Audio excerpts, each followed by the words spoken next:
बच्चों पहले आपको 4 नियम बता देता हूं सफलता के। 4 नियम आपको जानने ही होंगे जिसमें आपको पूरी जान लगानी है बच्चों। इन चारों नियमों का पालन जरूर करना। ये 4 नियम क्या हैं जो सफलता आपको निश्चित रूप से दिलाएंगे। एक तो बच्चे पहला नियम है कि आपको सोशल मीडिया छोड़ना पड़ेगा। सोशल मीडिया छोड़ दीजिए। सोशल मीडिया का मतलब है बच्चों, सोशल मीडिया का मतलब है, देखिए आजकल सोशल मीडिया के जरिए पढ़ाई भी होती है, तो जो पढ़ाई से रिलेटेड चीज है बस उसको रखिए। बाकी फेसबुक पे कोई पढ़ाई नहीं होती है बच्चों, छोड़ दो। इंस्टा पर कोई पढ़ाई नहीं होती बच्चों, छोड़ दो। बच्चों ट्विटर पर भी जब तक कोई आपका आह्वान नहीं करता आपको अपनी जरूरत नहीं है, छोड़ दो बच्चों। कोई जरूरत नहीं है इन सब चीज की। हाँ व्हाट्सएप पर आजकल होता है कि मुझे किसी से नोट्स मंगाने, ये करने, तो बहुत लिमिटेड टाइम के लिए टाइम बांध लीजिए बच्चों। अगर आपको कुछ चीजें चलानी है तो आप अपने दिन का वो टाइम रखिए, समय से चलाएं। बिल्कुल ये समय से आपको इसका पालन करना है। ऐसा नहीं किसी भी टाइम आपका मोबाइल बज रहा है, बार बार आप मोबाइल पर जा रहे हैं, ये छोड़ दीजिए बच्चों। ये आदत आपको कभी आगे नहीं बढ़ने देगी। दूसरा नियम बच्चों, दूसरा नियम मैं जो भी आपको पढ़ाऊं, मैं ही नहीं कोई भी टीचर आपको पढ़ाएगा, तो आपको हर चैप्टर के शॉर्ट नोट्स बनाने हैं।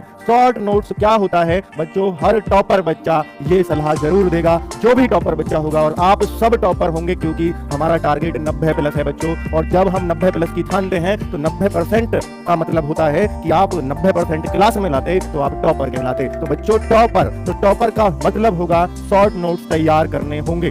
शॉर्ट नोट्स तैयार करने होंगे इसका मतलब क्या है, जैसे आपको मैंने नंबर सिस्टम 5 वीडियोस में या 6 वीडियोस में पढ़ाया, तो बच्चों आपने क्या क्या पढ़ा, आज नंबर्स पढ़े, फिर आपने दूसरा पढ़ा यूनिट डिजिट पढ़ा, तीसरा टॉपिक मैंने डिविजिबिलिटी रूल बताए। तो आपको क्या ऐसे याद करना है, नंबर्स, सम, विषम, अपने दिमाग में सोचना सम क्या होती है, इवन नंबर्स, ऑड नंबर्स कौन कौन से बताए थे, प्राइम नंबर्स कौन कौन से बताए थे, यूनिट डिजिट निकालने का क्या तरीका बताया था, वो छोटा छोटा नोट करिए। समझ लीजिए पूरे चैप्टर को 1 या 1.5 पेज में पूरा नोट्स बनाना है, पूरे नियमों को दोहराना है। जिस दिन भी आपका चैप्टर खत्म हो जाए उसी दिन, और ये सिर्फ मैथ्स में नहीं, ये रीजनिंग में भी, ये बच्चों जीएस में भी, कि आपने आज आपने पॉलिटी में क्या पढ़ा, पूरा चैप्टर मान लीजिए संसद पढ़ा, पार्लियामेंट पढ़ा, क्या क्या पढ़ा, हेडिंग डालिए, ये पढ़ा, फिर याद आएगा इस हेडिंग में मैंने राष्ट्रपति में क्या क्या पढ़ा था, वो सब आपको याद आएगा। तो बच्चों ये बेस्ट तरीका बता रहा हूं मैं आपको, शॉर्ट नोट तैयार करने होंगे। ये टॉपर बनने की पहली निशानी है बच्चों। तीसरी बात जो सबसे इंपॉर्टेंट है वो क्या हो सकती है बच्चों, तीसरी बात जो मैं आपसे करने जा रहा हूं कि हर क्लास को लाइव आकर देखना है, हर क्लास को लाइव देखना है। क्योंकि आप बच्चों अगर आप ये कहते हो कि मैं 80 वाला बच्चा हूं, तो आप नहीं भी देखेंगे कोई फर्क नहीं पड़ता। पर अगर आप 40 वाले बच्चे हैं, 50 वाले बच्चे हैं, 60 वाले बच्चे हैं, 100 में से इतने वाले बच्चे हैं और आपको 90 पार करना है, तो आपको लाइव देखना इसलिए जरूरी है क्योंकि आप 40 और 50 पर सिर्फ आज तक किसलिए हो बच्चों, क्योंकि आपसे आज कोई क्लास छूट गई, कल आप उसको कंप्लीट कर ही नहीं पाओगे, चाहे कुछ भी हो जाए। कल कंप्लीट नहीं कर पाओगे, चलो कल कर भी दी तो बच्चों कल की क्लास पेंडिंग हो जाएंगी, कल की करी तो परसों की पेंडिंग हो जाएंगी, वो नहीं हो पाएगा। और दूसरी बात सुन लो, क्योंकि बच्चों ऑफलाइन कोचिंग में अब कहीं भी आपको विश्वास नहीं रखना है, क्योंकि ऑफलाइन कोचिंग का अभी भविष्य खतरे में है। इस एग्जाम तक तो कोई चांस नहीं है कि ऑफलाइन कोचिंग का कुछ हो पाए। इसलिए बच्चों आपसे यही कहूंगा कि ये जो 3 महीने हैं आप अपना टारगेट बना लो, मुझे यहां से पढ़ना है और मैं यहां की एक बात फॉलो करूंगा, और निश्चित रूप से बच्चों सफलता मैं यूं निकाल के आपको अपनी जेब से दे दूंगा। अगर ऐसा आपने कर दिया तो बच्चों हर क्लास को लाइव देखना है,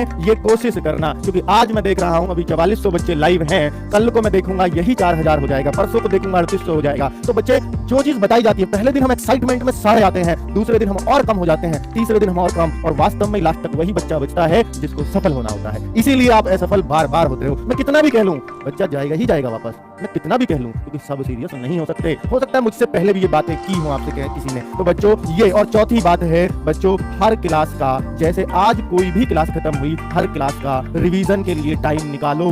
जैसे रिवीजन का टाइम, जैसे बच्चों मेरी मैथ्स की क्लास है तो मैं इसके लिए आपको वर्कशीट भी प्रोवाइड कराऊंगा बच्चों। इसके लिए मैं आपको और जो भी क्लास में लिखूंगा वो सारा बोर्ड पर जो लिखूंगा ये सारा भी आपको नोट्स में मिलेगा। लेकिन बच्चों आपको क्वेश्चंस करने होंगे। आपके पास मेरी बुक पहुंच गई, अच्छी बात है, मेरी नहीं पहुंची तो किसी की भी बुक आपके पास हो, सिंपल आर सब्जवाल की हो या हमारी पुरानी वाली मैथ्स हो, उसके क्वेश्चंस जरूर करने होंगे। ये बच्चों ये 4 नियम आप अपना लो, आपको सफल होने से कोई नहीं रोक पाएगा। 90 पार करना है तो ये करनी पड़ेगी, एक बात फॉलो। और आज से बच्चों 5वां नियम है कि जो भी बात बताऊं एक बात फॉलो करना, एक बात। और 90+ क्या 95 क्या बच्चों, ये सब आपके जेब में होंगे, ये सारे स्कोर। चलिए बच्चे शुरुआत करते हैं नंबर्स पर पढ़ाना शुरू।